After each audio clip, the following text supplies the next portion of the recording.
Okay, so what is dispersion basically? Dispersion is the phenomenon in which white light splits into its constituent colors. Now, the uh, uh, the thing which is splitting the white light could be a prism, or it could be a water drop, or it could be a reflecting surface. Reflecting surface किस case में? वो CD, CD देखी है तुम लोगों ने? Yes, DVD CD का भी, उसके सरफेस से जब लाइट, नॉर्मल लाइट रिफ्लेक्ट होके तुम देखते हो डिफरेंट डायरेक्शंस में, तो ये वेव की ओर परसीव होता है.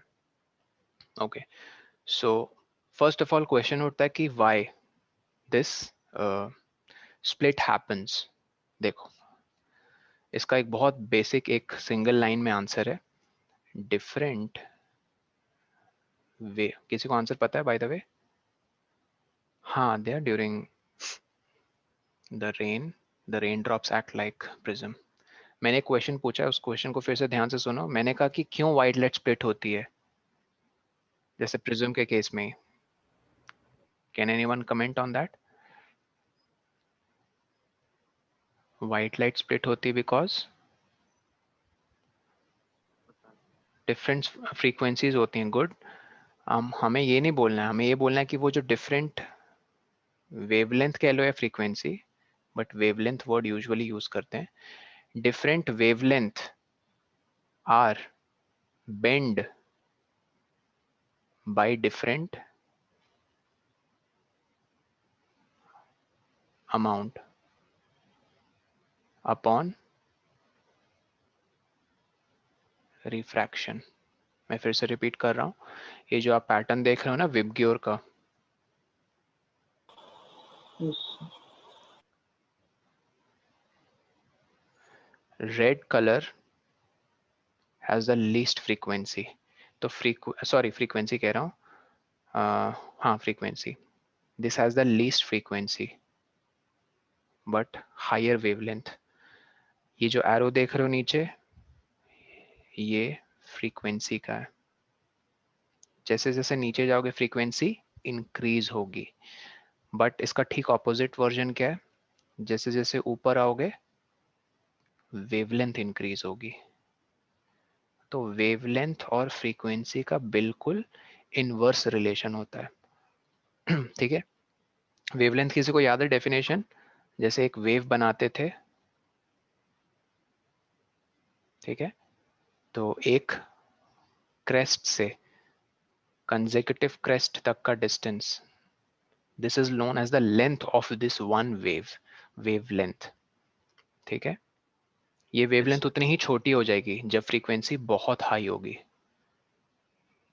ये जो पिंक कलर की वेव बनाई है, इसके नंबर ऑफ साइकिल्स बहुत ज़्यादा है एक सेकंड में, तो उसकी फ्रीक्वेंसी बहुत ज़्यादा है. इसकी फ्रीक्वेंसी कम है.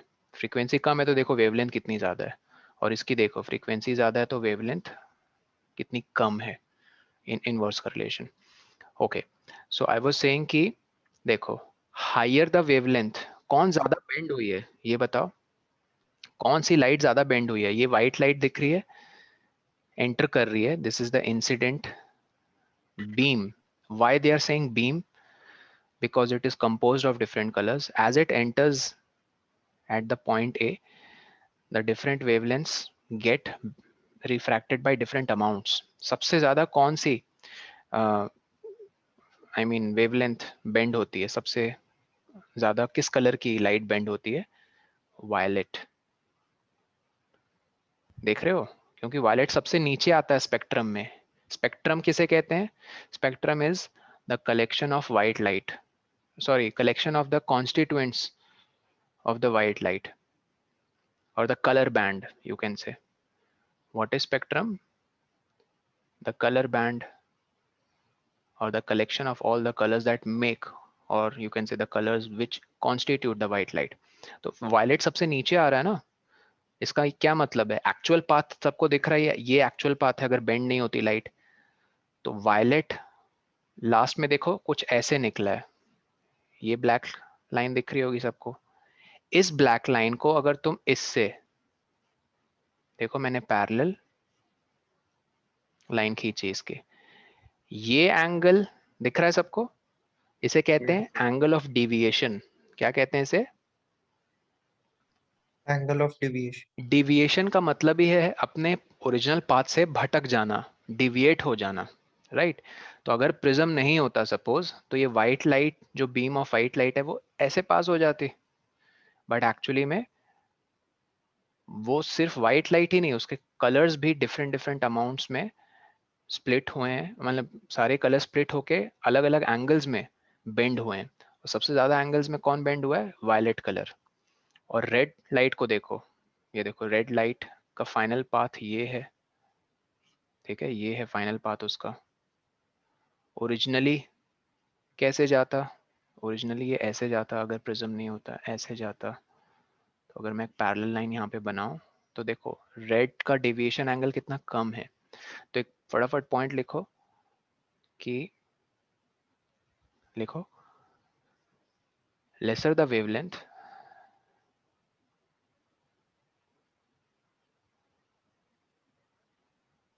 किसकी लेस है वेवलेंथ, रेड की या वायलेट की? वायलेट की। पक, रेड की। रेड की। तो मुझे लगा फ्रीक्वेंसी पूछ रहा। नहीं नहीं सॉरी, तुम सही कह रहे हो, वेवलेंथ लेस है वायलेट की, फ्रीक्वेंसी ज्यादा है इसकी, इनवर्स का रिलेशन है, ठीक है। लेसर किसकी वेवलेंथ? वायलेट की, क्योंकि wavelength increases as one goes up और frequency increases as one goes down।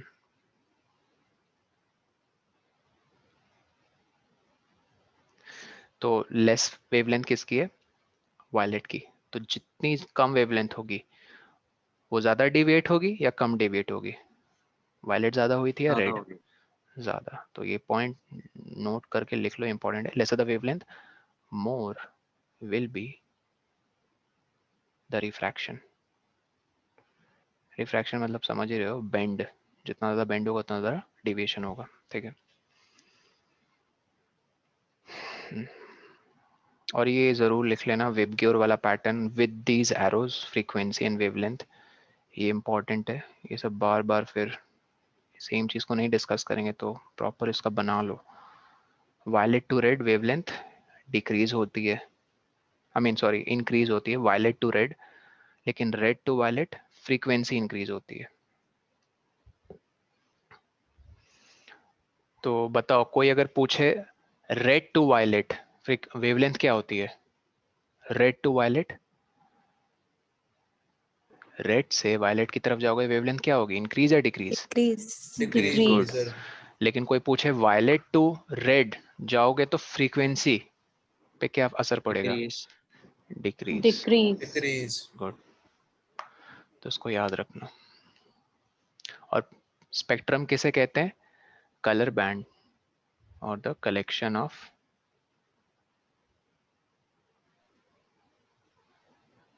constituent colors white light. of white light।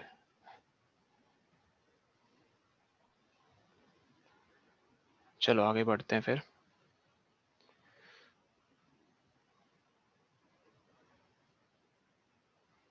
Dispersion हमने डिस्कस कर ही लिया। Dispersion is the phenomenon in which white light splits into its component colors, ठीक है।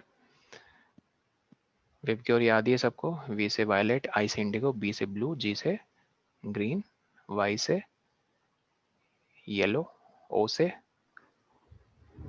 Orange. Orange, R से red. Okay. और एक बात, एक कॉमन सा क्वेश्चन, कौन सा कलर, रेड या वायलेट, ठीक है,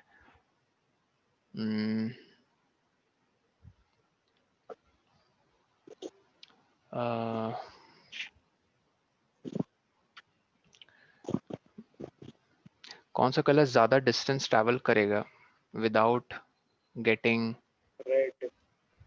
मच एटीन्यूएटेड? एटीन्यूएटेड मतलब रेड। ज्यादा, उसकी पावर कम नहीं होगी। रेड। रेड। वेवलेंथ ज्यादा इसलिए। क्योंकि सर वेवलेंथ ज्यादा। अच्छा, वेवलेंथ ज्यादा है, आर यू श्योर 100%? is तो इसलिए बोर्ड्स भी जो होते हैं डेंजर वाले, जैसे वो रेड कलर के होते हैं। red. ओके ठीक है। और बिल्डिंग्स जो हाई राइज बिल्डिंग्स होती हैं उनके ऊपर देखा है किसी ने रेड कलर की बत्ती जलती रहती है, वो किसको इंडिकेट करते हैं वो रेड कलर बल्ब से? Planes. Planes, exactly aeroplane. Aeroplane में जो पायलट है उसे एक आइडिया, फेयर आइडिया मिल जाए कि अच्छा ये इंफ्रास्ट्रक्चर इतना ऊंचा है, ठीक है। Okay so moving on. और हाँ, ये स्प्लिटिंग क्यों होती है याद रखना, कोई पूछ दे what is the reason behind dispersion, because different colours refract in different amount, ठीक है। Different colours refract by different amount, तभी डिस्पर्शन देखने को मिलता है। अगर व्हाइट लाइट सिंगल कलर से बनी होती तो क्या हमें डिस्पर्शन फेनोमेनन देखने मिलता? नहीं, No, sir. ठीक है। जस्ट बिकॉज वो डिफरेंट कलर से बनी है, तो डिफरेंट कलर्स अभी अभी बात की, bend by या refract by different amounts, that's why we see white light has been split into its constituents.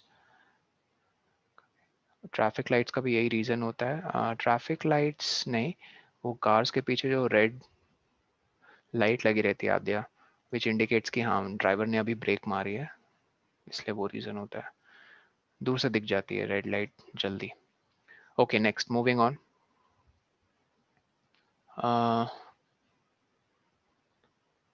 So why do we get these colours? Oh so sorry, तो यहाँ देखो उन्होंने एक्सप्लेन कर ही दिया है। Different colours of light bend through different angles with respect to incident ray, ठीक है, थ्रू प्रिज्म। वही बात है, different colours go undergo refraction in different amounts. Red light bends the least, ठीक है, while violet light bends the most, ठीक है। ये सबसे इंपॉर्टेंट पॉइंट है। यहाँ पे हमने रेड लाइट के रिस्पेक्ट में नहीं, हमने वायलेट लाइट के रिस्पेक्ट में सिर्फ लिखा है कि वायलेट लाइट सबसे ज्यादा रिफ्रैक्ट होती है, right. Thus the rays of each color emerge along different paths and thus become distinct. वो अलग अलग पाथ से इमर्ज होते हैं, इमर्ज मतलब निकलते हैं फाइनली बाहर, किससे? प्रिज्म से। तो इसलिए इन लाइट रेस को इमर्जेंट रे कहते हैं। क्या कहते हैं? ये इमर्जेंट, ये जो व्हाइट लाइट फर्स्ट कांटेक्ट बना रही थी ना प्रिज्म के साथ, इसे कहते हैं इंसिडेंट रे। और इस रेस को क्या कहते हैं अंदर जो ग्लास प्रिज्म के हैं? रिफ्रैक्टेड रेस,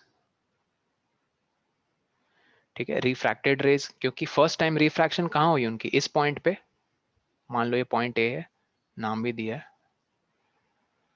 सेकेंड टाइम भी रिफ्रैक्शन होती है, ये देखो यहाँ पे, मान लो अलग अलग कलर्स के लिए मैं अलग अलग पॉइंट्स नहीं नाम दूंगा, मान लो, चलो मान लो B1 B2 B3, यहाँ भी रिफ्रैक्शन होती है।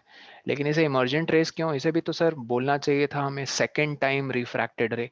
इमर्जेंट इसलिए कहते हैं क्योंकि इंसिडेंट रे का जो मीडियम था, क्या मीडियम था? एयर। रिफ्रैक्टेड रे फर्स्ट टाइम जब रिफ्रैक्ट हुई तो रिफ्रैक्टेड रेस का क्या मीडियम था? ग्लास, प्रिज्म में ट्रैवल कर। इमर्जेंट रे भी एक फाइनली रिफ्रैक्टेड रेज है, लेकिन इमर्जेंट रे और इंसिडेंट रे में पता कॉमन क्या है? इन दोनों का मीडियम सेम है, दिख रहा है, एयर एयर। तो फाइनली जब अब कोई रिफ्रैक्शन और पॉसिबल नहीं है, और फाइनली जब इंसिडेंट और फाइनली रिफ्रैक्टेड रे का जब मीडियम सेम हो जाता है, तो उसको फाइनल रिफ्रैक्टेड रेज ने उसको इमर्जेंट रे कहते हैं। Next moving on. तो आइजैक न्यूटन ने ये कंफर्म करने के लिए ना एक उल्टा प्रिज्म भी रख दिया था। Just by doing this activity he saw कि जब स्प्लिटिंग हो रही है, जिसको डिस्पर्शन कहते हैं, तो रिकॉम्बिनेशन भी होनी चाहिए। How he observe? By placing an inverted, inverted मतलब उल्टा, by placing an inverted prism after the spectrum was obtained. तो he very clearly saw that अच्छा recombination भी हो गई है। तो याद रखना ये जो A है ना, एक्चुअली ये A एंगल देख रहे हो, इसे कहते हैं एंगल ऑफ डिविएशन। अगर एक प्रिज्म तुम्हारा ऐसा है जिसका एंगल ऑफ डिविएशन है मान लो 95 डिग्री, और एक प्रिज्म है तुम्हारा कुछ ऐसा जिसका एंगल ऑफ डिविएशन है मान लो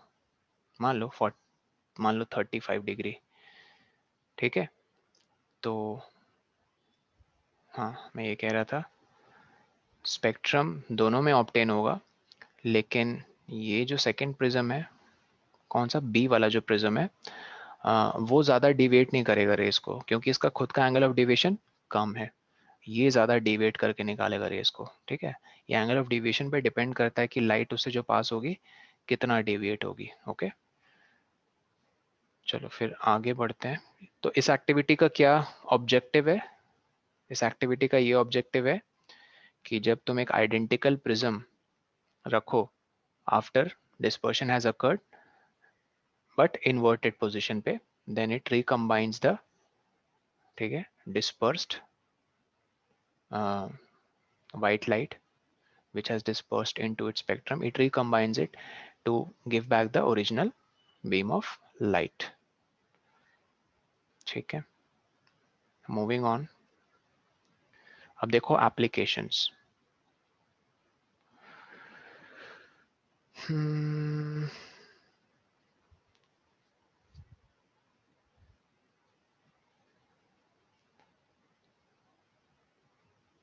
ठीक, अ रेनबो, अच्छा, अ rainbow is a natural spectrum.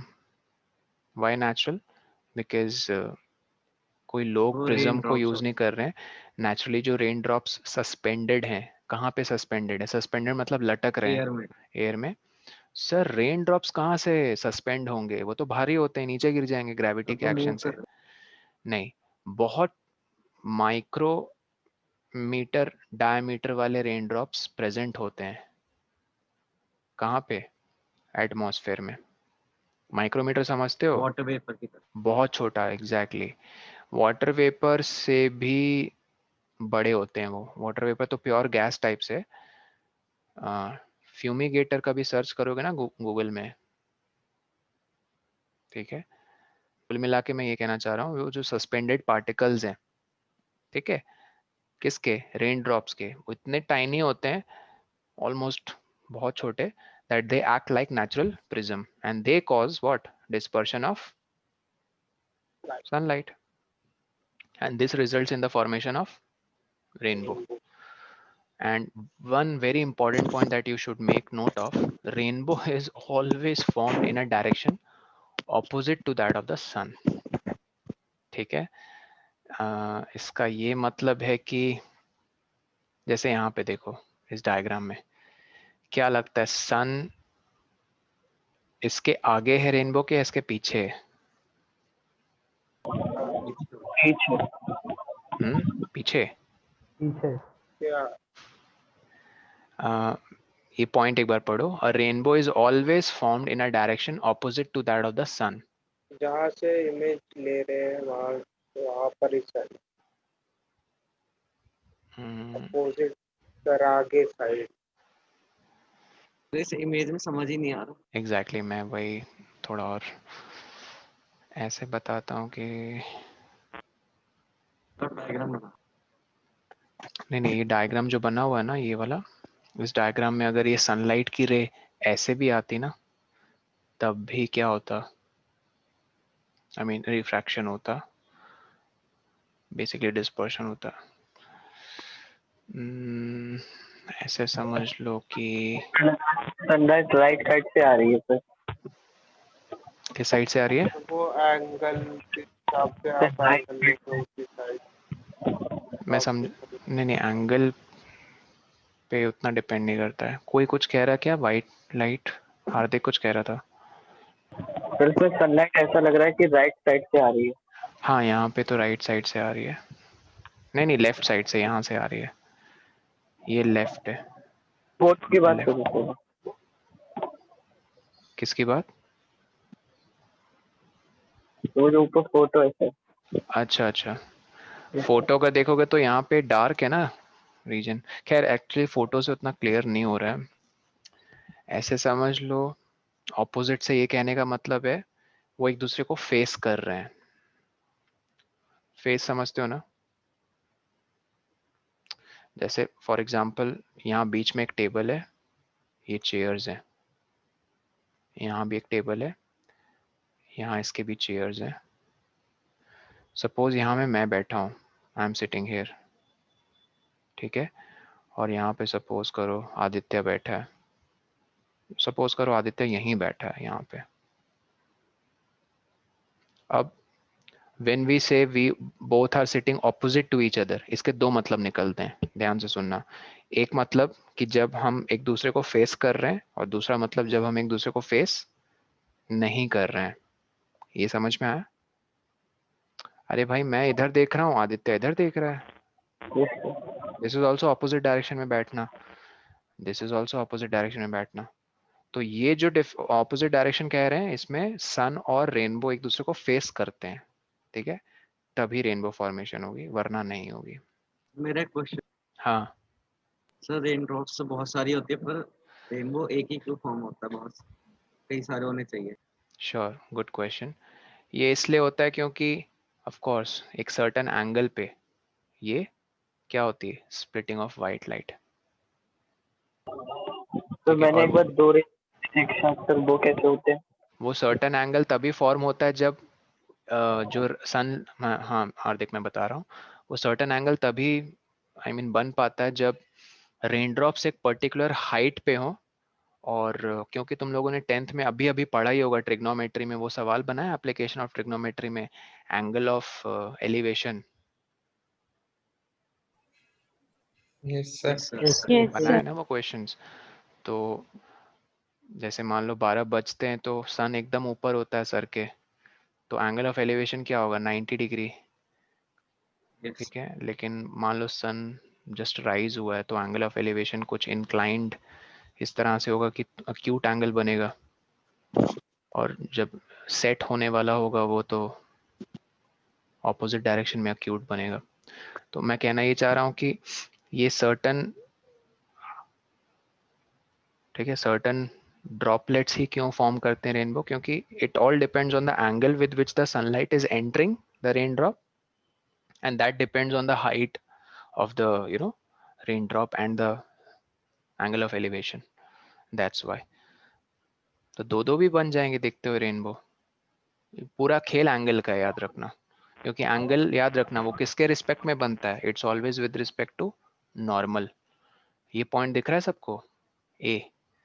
यहाँ पे नॉर्मल कैसे बनाओगे, सिंपल, थोड़ी देर के लिए अज्यूम करो ये जो रेन ड्रॉप है परफेक्टली सर्कुलर है, तो उसके सेंटर से तुम इस पॉइंट से ऐसे वो निकाल दो, क्या, रेडियली आउटवर्ड एक रे निकाल दो, बस। ये नॉर्मल है उस पॉइंट के। कैसे, अरे भाई तुम यहाँ पे टेंजेंट, टेंजेंट चैप्टर मतलब सर्कल चैप्टर में सीखा ही होगा, टेंजेंट, टेंजेंट और इस लाइन के बीच में क्या एंगल होगा बताओ, 90 नहीं होगा? Yes. तो बेसिकली नॉर्मल ये है। तो मैं कह रहा था ये एंगल मैटर करता है, ये एंगल थीटा आई जिसको कहते हैं एंगल ऑफ इंसिडेंस। और ये थीटा आई क्या क्या चीजें कंट्रोल करेंगी कि ये रेन ड्रॉप किस हाइट पे लोकेटेड है और सनलाइट किस एंगल से हिट कर रहा है उसे, ठीक है। खैर ये सब कोई पूछेगा नहीं तुमसे इतना डिटेल में, बस आपको ये याद रखना है रेनबो कब फॉर्म होगा, जब वो ऑपोजिट The डायरेक्शन में light. होगा सन के, ठीक है। And the water droplets act like small prism, ये पता ही है सबको। They refract and disperse the incident sunlight, then reflect it internally. सबसे पहले पॉइंट ए पे क्या होता है याद रखना, रिफ्रैक्शन, यहाँ पे पहली बार रिफ्रैक्शन होती है, फिर एंड डिस्पर्स करते हैं, फिर डिस्पर्स मतलब वही स्प्लिट हो जाना, क्योंकि जहां रिफ्रैक्शन होगी वहीं पे बेंडिंग शुरू हो जाएगी। और क्योंकि व्हाइट लाइट सबको पता है डिफरेंट कलर से बनी है, तो डिफरेंट कलर्स अलग अलग अमाउंट में बेंड होंगे, तो इसलिए रिफ्रैक्शन जहाँ पे वही डिस्पर्शन, और फिर इंटरनली रिफ्लेक्ट करते हैं। ये देखो यहाँ पे रिफ्लेक्शन हुई, इंटरनल रिफ्लेक्शन, ठीक है। इस फेनोमेनन को हम TIR भी पढ़ते हैं, ये 12th में पढ़ोगे, टोटल इंटरनल रिफ्लेक्शन, ठीक है। ये फेनोमेनन पे ही तुम्हारे घर में जो ब्रॉडबैंड आ रहा है ना, आई थिंक किसी किसी लोगों के घर में वो लगा होगा fibre connection. Fibre Yes, sir. Connection क्या होता है पता है? ये सब फाइबर ऑप्टिक से नेट आता है। हाँ, पीछे जो आपके राउटर में इंटरनेट कनेक्शन आता है वो, सो लाइन की केबल्स आती है। हाँ वो कॉपर वायर नहीं होती है घर में तुम्हारी जो आती है, वो एक ऑप्टिकल फाइबर होता है और उसमें इलेक्ट्रिसिटी नहीं तो आती है, इंडियन ने उसमें तो इन्वेंट किया था किसी। हाँ उसमें क्या आती है, लाइट आती है पीछे से, ठीक है। और वो लाइट को गाइड कौन करता है, उसमें पाइप क्या होता है सर, ग्लास का होता है, प्योर सिलिका, उसमें लाइट ऐसे, थ्रेड लाइक स्ट्रक्चर होता है वो। हाँ बड़ा पतला सा थ्रेड है, ऐसे देखो टोटली इंटरनली रिफ्लेक्ट होकर आती है, ठीक है। तो यहाँ पे रिफ्लेक्शन होती है, फिर इस पॉइंट पे मान लो बी, ये सीक्वेंस याद रखना है तुम्हें, पहले रिफ्रैक्शन और यहीं पे डिस्पर्शन एंड डिस्पर्शन, देन हाँ then reflect it internally and finally refract it again. ये पॉइंट सी पे फिर से रिफ्रैक्शन होती है, क्योंकि क्यों पॉइंट ए और पॉइंट सी पे क्यों रिफ्रैक्शन होगी, ऑब्वियस है, मीडियम चेंज हो रहा है, ए पे एयर टू वाटर और सी पे वाटर टू एयर, ठीक है। याद रहेगा ये सीक्वेंस आपको, यस सर। ये तो सीक्वेंस, इमर्जेंट रे वाला कॉन्सेप्ट है ना। हाँ इमर्जेंट रे ये वाली होगी, ये जो निकल रही है। खैर आपको ये सीक्वेंस याद रखना है। सर बी पे रिफ्लेक्शन हुआ ना? हाँ बी पे रिफ्लेक्शन हुआ है सिर्फ, ठीक है। पहले क्या हुआ, रिफ्रैक्शन एंड डिस्पर्शन ए पे, देन रिफ्लेक्शन, ये देखो, देन इंटरनली रिफ्लेक्ट हो गई एंड फाइनली रिफ्रैक्टेड यहाँ पे, and it comes out of the rain drop. So due to the dispersion of light and internal reflection, different colors reach और इस out पे to the क्वेश्चन कैसे observer's eye. Form होंगे? इस पे question ये फॉर्म हो सकता है कि how many, let's say how many times the refraction takes place in the rainbow phenomenon. एक simple question, 2 times, ठीक है। does phenomenon of reflection takes place in the formation of rainbow? Yes, reflection phenomenon भी होता है। फट से कोई कह देगा अरे यार प्रिज्म तो बस बेंडिंग ऑफ लाइट, बेंडिंग मतलब रिफ्रैक्शन फेनोमेना, कोई अधूरा मान लो पढ़ के गया है तो उसके दिमाग से एकदम स्किप ही हो जाएगा कि अरे रिफ्लेक्शन नाम की भी चीज होती है, बट एक्चुअली में दिख रहा है सबको रिफ्लेक्शन फेनोमेनन भी होता है रेनबो फॉर्मेशन में, ठीक है। तो ऐसे सिंपल सिंपल ये तुम्हारे ऑब्जर्वेशन स्किल्स टेस्ट करेंगे वो लोग, ठीक है। और रेनबो को स्पॉट करने की सबसे बेस्ट कंडीशन क्या है, it should be a sunny day और थोड़ा सा ड्रिजल हुआ होना चाहिए। ड्रिजल मतलब जो वेदर है, जो एटमॉस्फेयर है उसमें थोड़े से ड्रॉपलेट्स प्रेजेंट होने चाहिए, क्योंकि ड्रॉपलेट्स ही नहीं होंगे तो प्रिज्म का कौन काम करेगा, right. So on a sunny day Yes, sir. There should be a little amount of you can say precipitation in the atmosphere. Humidity. हाँ humidity. By the way precipitation से एक चीज याद आई, पता है प्रेसिपिटेशन एक बहुत ब्रॉड टर्म है, जैसे क्वाड्रिलैटरल एक बहुत ब्रॉड टर्म है, 9th में पढ़ा होगा types of quadrilateral, yes sir, बहुत उसी तरह परेशान किया टाइप्स उसने। ऑफ परेशान नहीं, बहुत अच्छा चैप्टर है। प्रेसिपिटेशन भी टाइप्स होते हैं इसके, पहला एक जो फेमिलियर है रेन, तुम लोग इंडिया में इस जगह रहते हो कि स्नो तो नहीं देखी होगी, मतलब जिस जगह रहते हो, हेल तो जरूर देखी होगी, जैसे हिंदी में ओले कहते हैं। Yes, sir. Yes, sir. तो हेल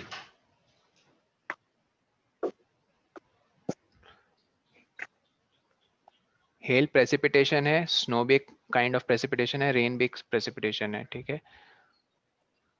और फिर एक शीत, क्या कहते हैं उसको, भूल गया उसको ना, वो भी कहते हैं कि बर्फ और बारिश दोनों गिरती है, ठीक है। ये फ्रिजिड जोन्स में होता है, फ्रिजिड मतलब जो ऊपर कनाडा, नहीं मैं कह रहा हूँ स्नो और बारिश दोनों चीजें होती हैं, उसका नाम भूल रहा हूँ उस प्रेसिपिटेशन को क्या कहते हैं। तो यहाँ पे रेन पे फोकस्ड रहना कि थोड़े बहुत रेन के पार्टिकल्स भी प्रेजेंट होने चाहिए एटमॉस्फेयर में, वरना नहीं होगी रेनबो की formation. Next moving on, atmospheric refraction. देखो इसमें एक बहुत कॉमन टर्म है जिसको सर, बहुत लोग मिस कर देते हैं। हाँ बोलो। सर वो रेन मेल्टेड स्नो है। Rain rain melted snow rain melted snow, मैं ऐसे ही समझा नहीं। दिखा रहा नेट पे। नहीं उसका नाम शील्थ या शिल्थ होता है कुछ ऐसा। हाँ सर। सर स्लीट, स्लीट हाँ नहीं होता? Sleet, yes sleet sleet. Sleet Vedant, yes sleet होता है। स्लीट मतलब it's combination of rain and snow. ये फ्रिजिड जोन्स में होता है, ट्रॉपिकल जोन्स में नहीं। इंडिया ट्रॉपिकल है ना, मतलब ट्रॉपिकल जोन में आती है। ज्योग्राफी अगर पढ़ी है तुम, एसएसटी में पढ़ा होगा यार।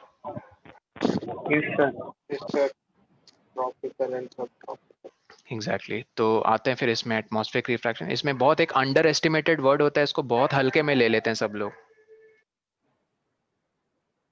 एटमॉस्फेरिक,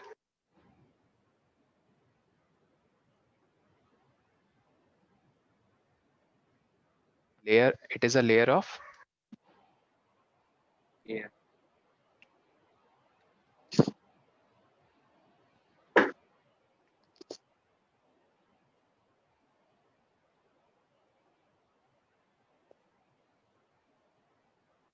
ठीक है। अर्थ सरफेस को different layers of gases cover करती हैं।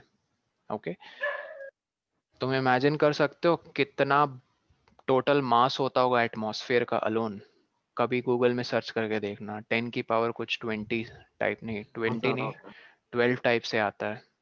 मतलब इतना केजी, बहुत ज्यादा है ये। इतनी भारी चीज, लेकिन डिस्ट्रीब्यूटेड है ये। डिस्ट्रीब्यूटेड मतलब एटमॉस्फेयर कोई एक जगह का फेनोमेनन नहीं है, वो अर्थ में इवनली यूनिफॉर्मली स्प्रेड है। ठीक है, लेकिन सरफेस के क्लोज है ज्यादा। कौन सी ऐसी फोर्स है जो इतनी भारी चीज को पकड़ के रखती है closer to the earth? Gravitation. Gravity of course. तो सबको ये पता है कि as you go along the height, atmosphere के पार्टिकल्स कम होने लगते हैं। यस। ठीक है, क्योंकि ऑब्वियसली जितना क्लोज रहोगे सरफेस के, उतनी मोटी लेयर होगी एटमॉस्फेयर की, जिसको फर्स्ट लेयर ही बोलते हैं, ट्रोपोस्फेयर। उसमें सारे ऑलमोस्ट आ जाती हैं गैसेस एसेंशियल, ऑक्सीजन, नाइट्रोजन वगैरह वगैरह।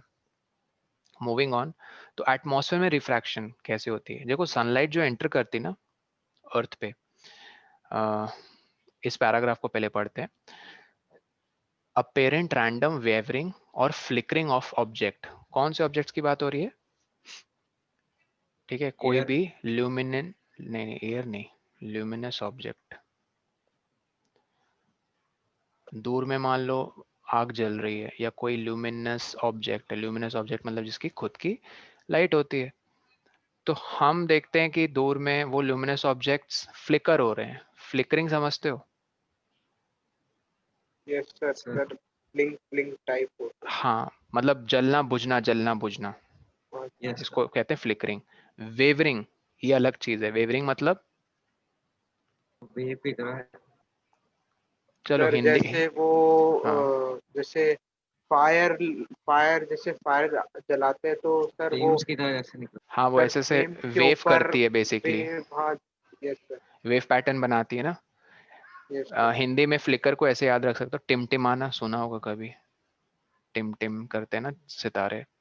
ठीक है, और वेवरिंग मतलब कभी कभी तुम्हें लगेगा यार, नाइट गेजिंग अगर कभी की होगी छत पे बैठ के, खैर हाई राइज सोसाइटीज में बहुत बड़ा एक डिसएडवांटेज है, छत नहीं है वहाँ पे। आई मीन है भी तो तुम्हें एक्सेस नहीं है। अब बालकनी में लेट के तो उतना अच्छा दिखेगा नहीं, but due to again pollution.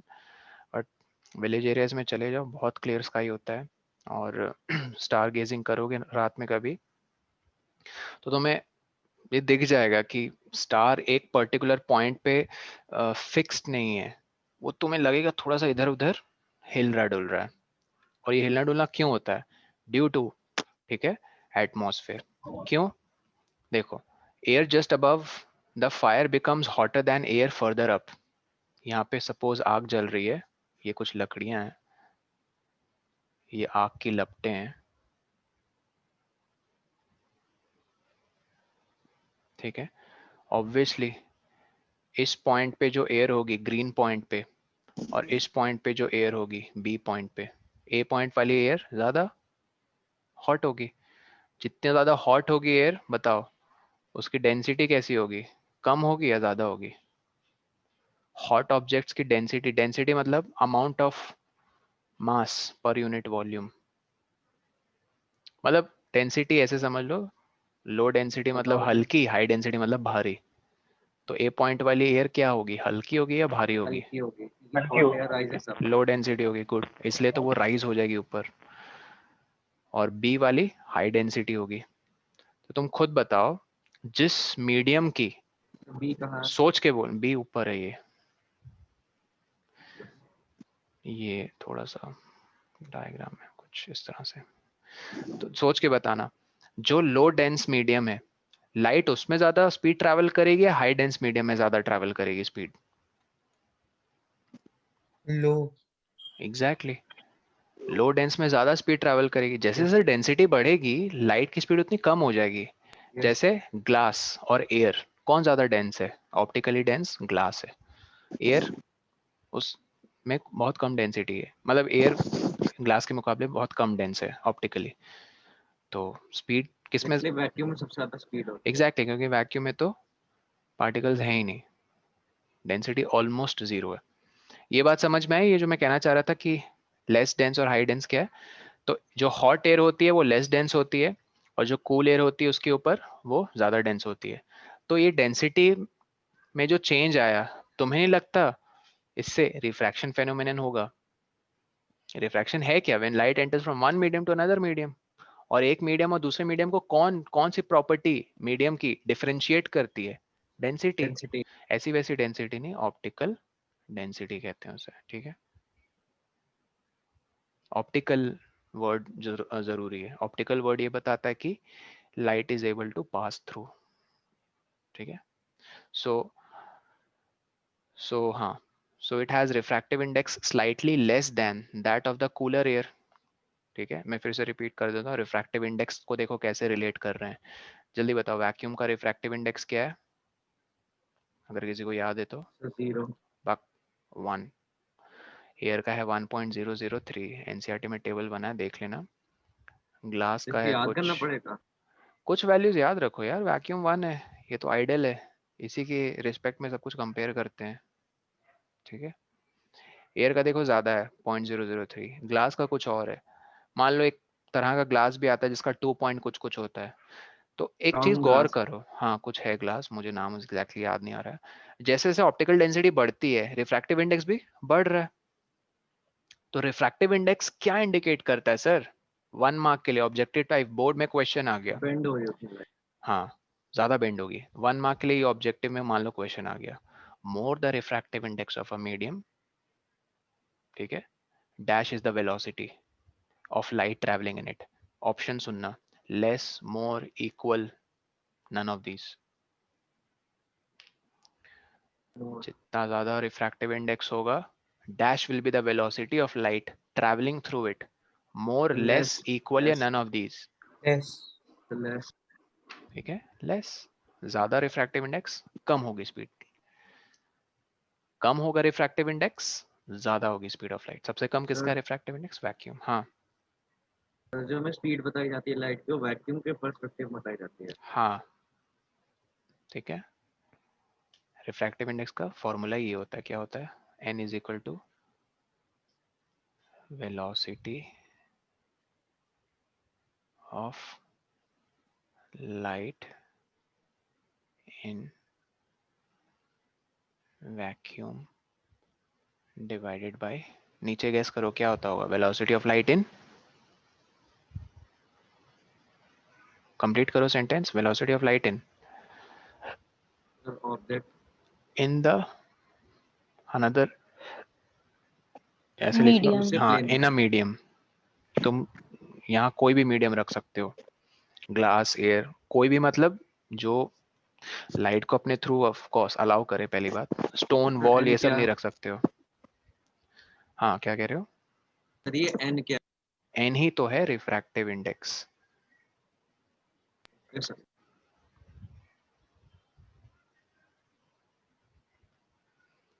Okay, तो ये एक्सप्लेन आपको करना है कि डिफरेंट पॉइंट्स जो होते हैं एटमॉस्फेयर में उनका, ठीक है, उनकी डेंसिटी अलग होती है। तो डेंसिटी अलग है तो रिफ्रैक्टिव इंडेक्स भी अलग होगा, तो रिफ्रैक्टिव इंडेक्स अलग है तो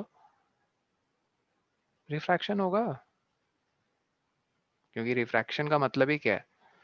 as a light passes bending from of one light. Medium to another medium, और ये one medium to another medium में क्या चीज ऐसी चेंज हो जाती है?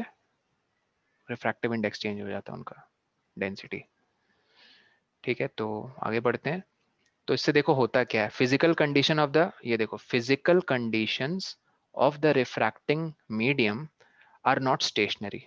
क्यों स्टेशनरी नहीं? एटमॉस्फेयर में हर वक्त हवा चलती रहती है, कुछ कुछ फेनोमेनन्स होते रहते हैं, ठीक है, प्रेसिपिटेशन या फिर थंडरिंग, और भी बहुत सारे अनएक्सप्लेन्ड फेनोमेनन्स हैं। इसलिए हवा बदलती रहती है, बेसिकली डेंसिटी चेंज होती रहती है मीडियम की। तो apparent position of the object as seen through the hot air fluctuates। apparent मतलब देखो दो तरह की पोजीशंस आपको बहुत इनका नाम सुनने मिलेगा, एक apparent और दूसरा real।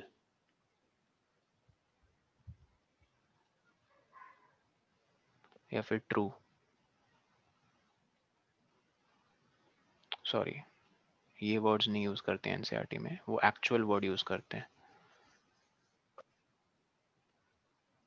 अपीयरेंट मतलब विजिबल टाइप का। apparent मतलब जो दिख रहा है तुम्हें, और एक्चुअल मतलब समझ रहे हो ना, एक्चुअल में जो है। ब्रिटिश के जो इंग्लिश पीपल होते हैं ना, ये बहुत ही वर्ड यूज करते हैं कॉमनली अपनी भाषा में। Apparently I was, I mean apparently मतलब जैसे हिंदी में हम लोग ये वर्ड यूज करते हैं ना कि अरे भाई दिख रहा था कि वो टीचर पार्शलिटी कर रही है, अपेरेंटली मतलब उस सेंस में दिख रहा है, तुम कैसे इसको इग्नोर कर सकते हो, मतलब उस सेंस में अपेरेंटली। तो ये मान लो सन है, ये है तुम्हारा स्टार, और ये है तुम्हारी अर्थ। तो सर ये कैसे हो गया? आपने तो अभी अभी कहा वैक्यूम में है, कोई एटमॉस्फेयर है नहीं, तो ये बेंड कैसे हो गई लाइट? एक चीज है स्पेस में जो लाइट को भी बेंड कर देती है, वो है ग्रेविटी। ये इसमें तो कहाँ ग्रेविटी? क्या बात कर रहे हो, हर जगह ग्रेविटी है जहाँ बहुत ढेर सारा मास है। सन ऐसा वैसा थोड़ी है, बहुत भारी है, तो उसके अराउंड स्पेस बेंड है। ठीक है, जहाँ स्पेस बेंड है तो लाइट भी वही कर्व्ड पाथ फॉलो करेगी। नहीं समझे? एक चादर पकड़ो, एक रूम में चार बच्चे चार किनारे में खड़े हो गए, चादर को एकदम कस के पकड़ लिया, ऐसा कि वो चादर बिल्कुल भी स्लैक नहीं हो रही, मतलब थोड़ी सी भी दबी हुई नहीं है बीच से, एकदम तनी हुई है चादर, और स्ट्रेट है। खड़े हुए हैं। मान लो वो चारों बच्चे सेम हाइट के हैं, और मान लो किसी ने बीच में बास्केटबॉल रख दिया उस चादर में, तब क्या होगा सोचो जरा? वो चादर बेंड हो जाएगी। वो सबसे ज्यादा बेंड कहाँ होगी? एकदम बीच में जहां पे एग्जैक्टली बास्केटबॉल है, और उसके आसपास भी बेंड होगी चादर। तो वो चादर स्पेस है, और वो बास्केटबॉल एक हेवनली बॉडी है। जितना भारी ऑब्जेक्ट होता है, heavenly body basically, celestial body, star, planet, कुछ भी जितना भारी होता है, वो उतना ज्यादा अपने अराउंड स्पेस को बेंड कर देता है। ये न्यूटन की बेसिक थ्योरी में प्रूव्ड है ये। तो स्पेस बेंड हुआ है, तो लाइट स्पेस में तो ट्रैवल करती है, तो लाइट भी वो पाथ फॉलो करती है। खैर, यहाँ पे एटमॉस्फेयर में ऐसा होता है। ये अर्थ है, मान लो ये सरफेस है, ये ग्रीन, और ये क्या है सर? ये उसका सबसे आउटर मोस्ट लेयर है एटमॉस्फेयर का। तो इतनी थिक एटमॉस्फेयर है, ठीक है, मान लो ये एक्चुअल पोजीशन है स्टार की, बट होगा क्या पता? ध्यान से देखना, यहां तक सीधी आ रही है लाइट। इमेजिन करो कि स्टार और अर्थ के बीच में कोई भी ऐसा पॉइंट नहीं आया जहां पे स्पेस बेंड है, तो सीधी सीधी आएगी लाइट। जैसे वो पॉइंट ए पे आएगी, क्या मीडियम चेंज हुआ उसके लिए? Yes sir. सॉरी, स्पेस नहीं लिखना मुझे, वैक्यूम, वैक्यूम लिखना। वैक्यूम से कहाँ एंटर करी? एटमॉस्फेयर। एयर। एटमॉस्फेयर। तो मीडियम चेंज हुआ तो बेंड होना शुरू होगी। किस यस तरफ बेंड होगी? ध्यान दो, नॉर्मल के तरफ या नॉर्मल से दूर? अगर मैं नॉर्मल बनाऊं यहाँ पे, नॉर्मल की तरफ। नॉर्मल के तरफ होती है, क्योंकि लाइटर टू डेंसर, याद है ना वो दो रूल्स, लाइटर टू डेंसर में नॉर्मल की तरफ तरफ, तो वो ये पाथ नहीं लेगी ब्लैक वाला, वो ये वाला पाथ लेगी। इनफैक्ट वो एकदम ऐसे सीधे नहीं आ जाएगी, यही नहीं तो अचानक से रिफ्रैक्शन एकदम पूरा झेल लिया इस पॉइंट पे, नहीं। एटमॉस्फेयर भाई एकदम डिस्ट्रीब्यूटेड है, एकदम वो एक लेंथ में डिस्ट्रीब्यूटेड है, तो एकदम मस्त ऐसे घूम के आएगी ऐसे। कर्व। हाँ, कर्व्ड पाथ। ठीक है, तो अब देखना मैं ये बताने जा रहा हूँ, यहाँ से एक चीज ध्यान देना। ये ऑब्जर्वर है यहाँ पॉइंट सी पे, एक्चुअली में उसे दिखेगा कि स्टार, इसको अगर मैं पीछे प्रोड्यूस करूं,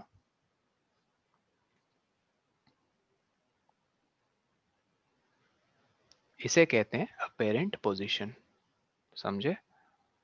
अपेरेंट मतलब जो दिख रहा है, वो एक्चुअल है दूसरा। और ये एक्चुअल पोजीशन है। ठीक है, अब एक बेसिक सी चीज, ये जो एंगल बना है इनके बीच में, अपेरेंट पोजीशन और एक्चुअल पोजीशन, ये एंगल उतना ज्यादा होगा जब जब ज्यादा रिफ्रैक्शन होगी। इतना बेंड होगा। एग्जैक्टली ये तो इन्होंने ट्विंकलिंग ऑफ स्टार्स में यही चीज एक्सप्लेन की है, जो मैंने अभी कर दी है।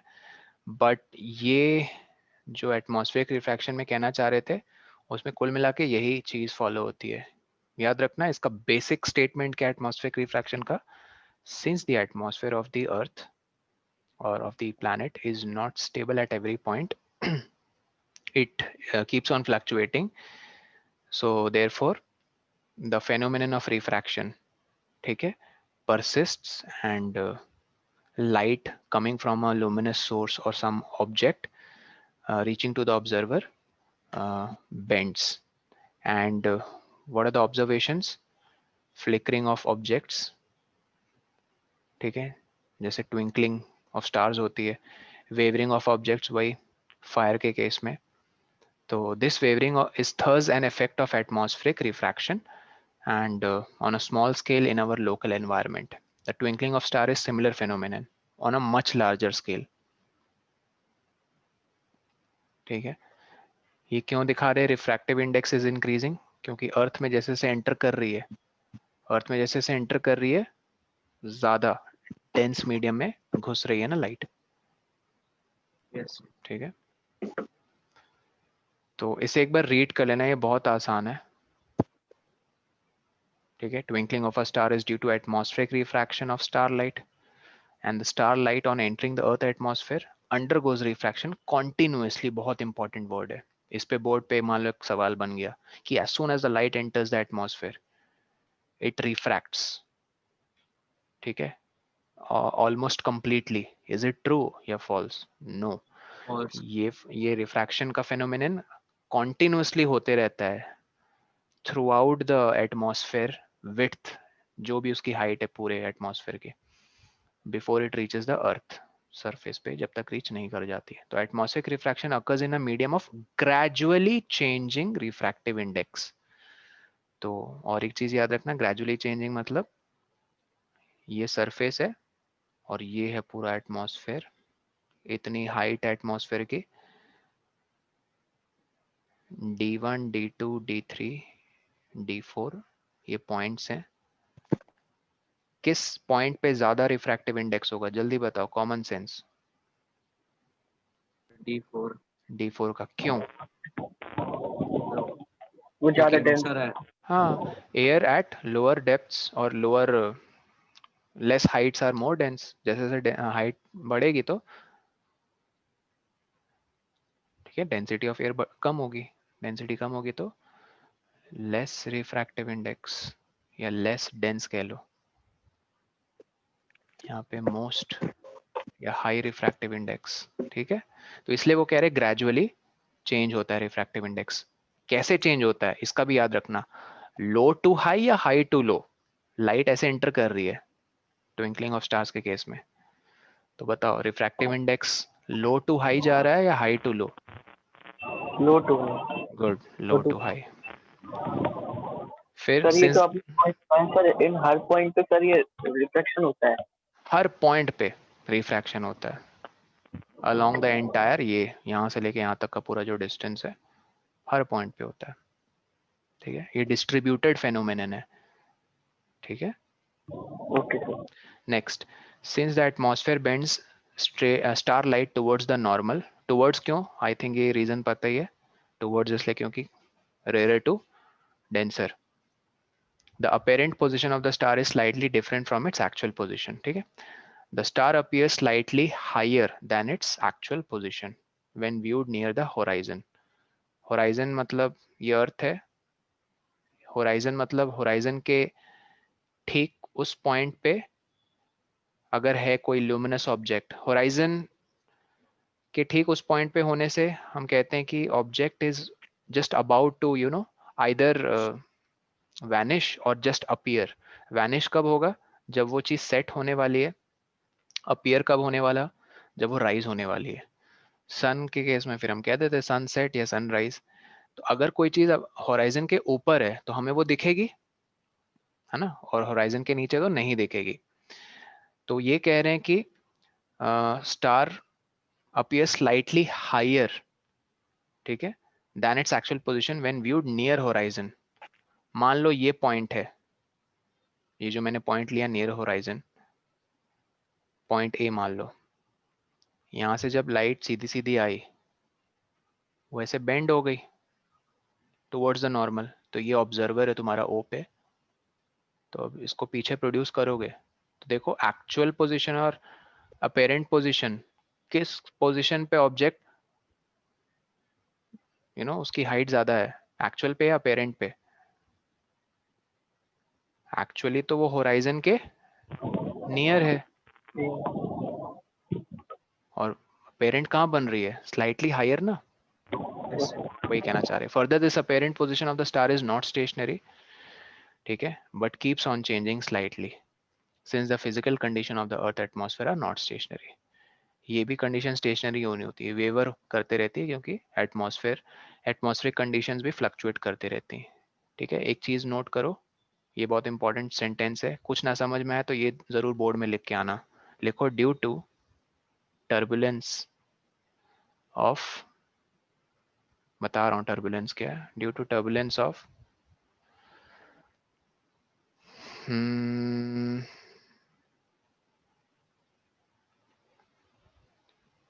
due to turbulence in atmospheric layers, comma, the refractive index keeps changing। ये किस चीज का मैं एक्सप्लेनेशन लिखा रहा हूँ, ये पोजीशन चेंज जो होती रहती उसका मैं लिखा स्टार रहा का हूँ। पोजीशन। पोजीशन जो चेंज होती रहती याद रखना, ठीक है। ये सिर्फ पोजीशन चेंज का लिखवा रहा हूँ, उसका नहीं लिखवा रहा हूँ कि why the star appears at some other position. उसका सिंपल क्या है, सॉरी, उसका सिंपल क्या रीजन है, स्टार की एक्चुअल और अपेरेंट पोजीशन में डिफरेंस क्यों होता है, refraction. Just refraction. Due to refraction, due to the atmospheric layers which are at different refractive indices. लेकिन ये जो वर्ड टर्बुलेंस है ना, ये अपने आप में पता क्या बताता है, फ्लिकरिंग हो रहा है उसका, हाँ मतलब नहीं नहीं, अनस्टेडी मूवमेंट। कुछ हरकतें हो रही हैं एटमॉस्फेयर के लेयर्स में। ट्रोपोस्फेयर में बहुत ज्यादा हरकत होती है ड्यू टू विंड, क्लाउड्स वगैरह वगैरह। जैसे जैसे ऊपर के लेयर्स में जाते जाओगे ना, मतलब हरकतें, एक्टिविटीज कम होती रहती हैं अपनी, ठीक है। तो turbulence, due to turbulence in atmospheric layers, refractive index keeps changing, that's why उसकी पोजीशन शिफ्ट होते रहती है, जिसको वेवर कहते हैं। पोजीशन शिफ्ट का ये रीजन है, याद रखना, कॉन्टिन्यूस चेंज, ओके। सो वो स्टेशनरी नहीं अपीयर होते हैं object, as was the case in the previous paragraph. वही जो आग जल रही है, हमें लगता है और वेवर आंसर कर ही रही है। एक लाइन का ही है। हाँ, पोजीशन चेंज का ये वर्ड जरूर यूज करना, turbulence, due to turbulence in atmospheric layer, the atmospheric, I mean the refractive index keeps changing. उसके बाद क्या लिखा है, keeps changing, therefore position of the object, क्या लिखोगे, position of object changes. Is not stationary, या फिर changes, position of object is not stationary, stationary. Turbulence का मतलब याद रखना हरकत, ठीक है। नेमो पिक्चर देखी, नेमो वो मछली वाली, yes sir. Finding Nemo? Yes sir. अगर किसी ने नहीं देखी, मतलब वो सी पे पूरी कहानी है, छोटा सा बच्चा रहता है मछली का, यस सर। तो उसमें ना चैनल्स चलते रहते हैं अलग अलग, टीवी चैनल्स नहीं, ओशियन के अंदर धाराएं होती हैं। किसी एक्वेरियम में पहुंच जाता है। हाँ, तो उस धारा में अगर तुम एंटर कर गए तो तुम बहुत हाई स्पीड से किसी दूसरे लोकेशन में पहुंच जाओगे ओशियन में। तो नीमो के साथ कुछ ऐसा ही होता है। तो उसी तरह टर्बुलेंस सबसे ज़्यादा लोअर एटमॉस्फेरिक लेयर्स में, ठीक है। पतंग ट्रोपोस्फेयर में अच्छे से उड़ेगी, आयनोस्फेयर में नहीं। आयनोस्फेयर में तो एकदम आयोनाइज हो जाएगी पतंग, बहुत सारे आयन्स होते हैं वहाँ पे, ठीक है। सो डिस्टेंट जो स्टार्स होते हैं, they approximate point size source, क्योंकि बहुत दूर हैं तो almost point size source of light हम उन्हें मान के चलते हैं। तो as the path of rays of light coming from star goes on varying slightly, the apparent position of the star fluctuates, ठीक है। and the amount, जब वहां से लाइट आती है, एंटर करती है एटमॉस्फेयर में, तो रिफ्रैक्ट करती है, and that causes the starlight entering the eye flickers। ये फ्लिकरिंग क्यों होती है याद रखना, वही एटमॉस्फेरिक टर्बुलेंस के चलते। एटमॉस्फेरिक टर्बुलेंस मतलब चेंज होता रहता है क्या, ये देखो फ्लक्चुएट होता रहता है। यहाँ लिखा नहीं क्या है लोगों ने, refractive index of atmosphere, इन्होंने लिखा है as the path of rays of light coming from the star goes on varying slightly, the apparent position of the star fluctuates and the amount of starlight entering the eye flickers। एक minute,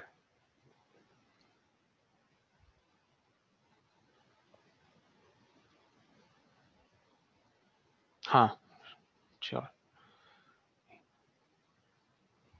ये जो बहुत सारी raise आती है ना star से, मान लो 100 रेज आ रही हैं, कभी कभी 100 में सिर्फ 10 तुम्हारे आंखों में पहुंच रही है, कभी कभी 90। तो जब 90 रेज एंटर करेंगे तो तुम्हें लगेगा बहुत ब्राइट हो गया स्टार, जब 10 रेज एंटर करेंगे तो तुम्हें लगेगा लेस ब्राइट हो गया, राइट। यस। तो ये फेनोमेनन के चलते ट्विंकलिंग हमें इफेक्ट आता है। तो एक क्यों कभी कम रेज और कभी ज्यादा रेज आती हैं, वही रिफ्रैक्शन। फ्लक्चुएशन जो होती है in the atmospheric refractive index, तो ये ट्विंकलिंग इफेक्ट प्रोड्यूस करता है। तो why don't the planets twinkle, सबको पता है ल्यूमिनस ऑब्जेक्ट्स नहीं होते हैं, बट प्लैनेट्स जो क्लोजर हैं जैसे मून, ठीक है, वो फिर क्यों नहीं करता है सर। देखो, if we consider planet as a collection of large number of point size sources of light, the total variation, हाँ एग्जैक्टली, ये बहुत एक इम्पॉर्टेंट स्टेटमेंट है कि आसपास के प्लैनेट्स अगर तुम देखते हो वो क्यों नहीं ट्विंकल करते हैं। उन तो रिफ्लेक्ट करता है लाइट को। नहीं नहीं, रिफ्लेक्ट भी करते हैं तो फिर भी वो भी बहुत दूर है ना हमसे, क्यों नहीं करते हैं याद रखना। इसका रीजन ये है, जैसे सपोज ये मून है, मून एक point source object, point like source नहीं है लाइट का। स्टार्स जो है ना उसको हम ऑलमोस्ट क्या मान के चलते हैं, पॉइंट लाइक ऑब्जेक्ट्स। मून में अगर तुम इसको छोटे छोटे पॉइंट्स में तोड़ोगे,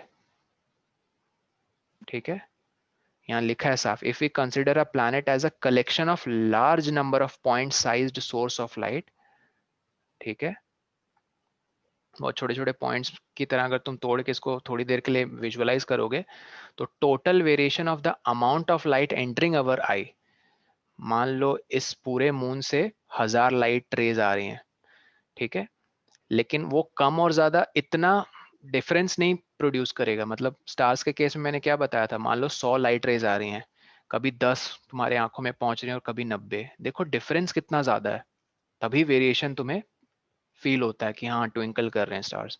लेकिन इस केस में वो वेरिएशन नहीं होगा ज्यादा, कभी कभी मान लो 990 रेज आ रही हैं तो कभी 970 आ रही हैं, तो ये 20 का डिफरेंस उतना नहीं प्रोड्यूस कर पाएगा ट्विंकलिंग इफेक्ट, ठीक है। वही कहना चाह रहे हैं कि large number of point size source of जो लाइट होती है, द टोटल वेरिएशन, वेरिएशन मतलब ये जो डिफरेंस है इनके बीच में, ये वेरिएशन उतना ज़्यादा नहीं होता है, ठीक है। इसीलिए हाँ, इसीलिए the source will average out to 0, मतलब ये ट्विंकलिंग इफेक्ट ऑलमोस्ट नलिफाई हो जाता है। उसको उन्होंने ऐसे एक्सप्लेन किया कि total variation in the amount of light entering, जो लाइट एंटर कर रही है वो ज्यादा वैरी नहीं करती है, ठीक है, उनके बीच में वेरिएशन कम होती है। क्यों?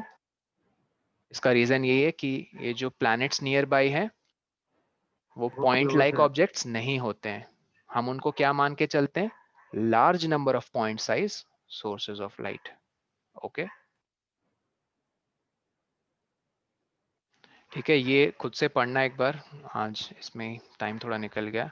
क्या advance sunrise and delayed sunset, इसका रीजन क्या है? ठीक है, यस यस सर। सर। ठीक है, और ये भी स्कैटरिंग ऑफ लाइट। तो just make sure you read this and this one as well. Why is the color of the clear sky blue and color of the sun at sunrise and sunset? ठीक है, ये क्यों लाल हो जाता है आकाश?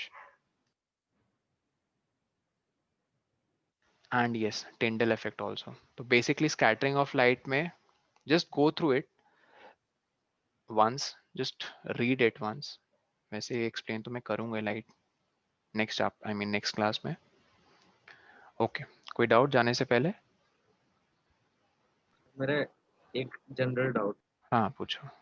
जैसे Ryzen के कल सीपीयू लॉन्च हुए थे तो उसमें टीडीपी बता रहा था, वो टीडीपी क्या होता है? क्या लॉन्च हुए थे? सर राइजन के नए 5000 सीरीज के सीपीयू लॉन्च हुए थे प्रोसेसर, अरे तो उसमें राइजन, टीडीपी क्या होता है? टीडीपी होता है टोटल डिसिपेशन पावर, वो थर्मल मैनेजमेंट बताता है प्रोसेसर का कि वो हीट को कैसे मैनेज करता है। जैसे मैकबुक पता है, उसमें फैन नहीं यस सर। होता है। सर ऐसा हो ही नहीं सकता, हीट सिंक होती होगी बहुत बड़ी, पर फैन तो। हीट सिंक होती तो फैन नहीं है, बहुत बड़ी बात है अपने आप में। क्यों? क्योंकि अरे यार ये सब रिकॉर्ड हो रहा है, जस्ट अ मिनट।